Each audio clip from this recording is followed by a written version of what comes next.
ước gì mình gặp được em sớm hơn, và người nắm tay em không phải là anh ta. Để mỗi khi cô đơn lại về không quá nặng nề, giặc chết tâm tư của một người đến sau. Phố xa đông người nhưng lòng thì cô đơn. Tại sao tình yêu lại phải tổn thương như vậy? Một kẻ hay mơ mang vác con tim của cá khờ, dẫu những nỗi buồn không hiểu vì sao. Buồn lắm em ơi, ai chắc than ai bây giờ? Cớ sao ông ta lại sẽ nhầm duyên em với ai?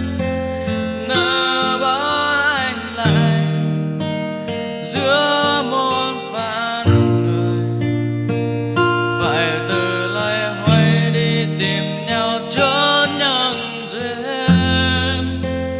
Buồn lắm em ơi, anh xót thương cho phận mình. Cớ sao yêu em mà anh lại là người đến sau?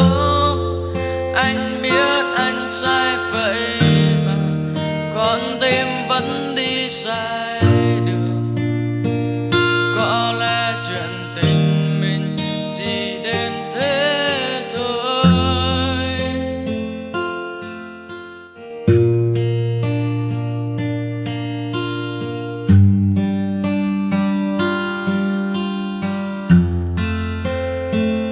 Anh ước gì mình gặp được em sớm hơn,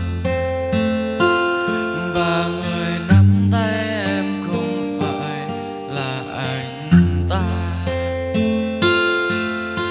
Để mỗi khi cô đơn lại về không quá nặng nề, giặc chết tâm tư của một người đến sau. Phố xa đông người nhưng lòng thì cô đơn. Tại sao tình yêu lại phải tổn thương như vậy?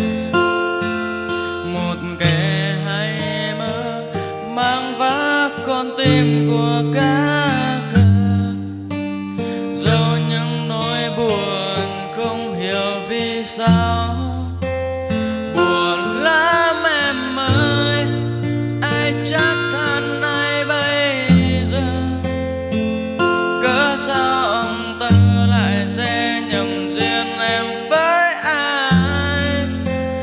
Nỡ bỏ anh lại giữa một vạn người, phải từ loay hoay đi tìm nhau chốn nhân duyên.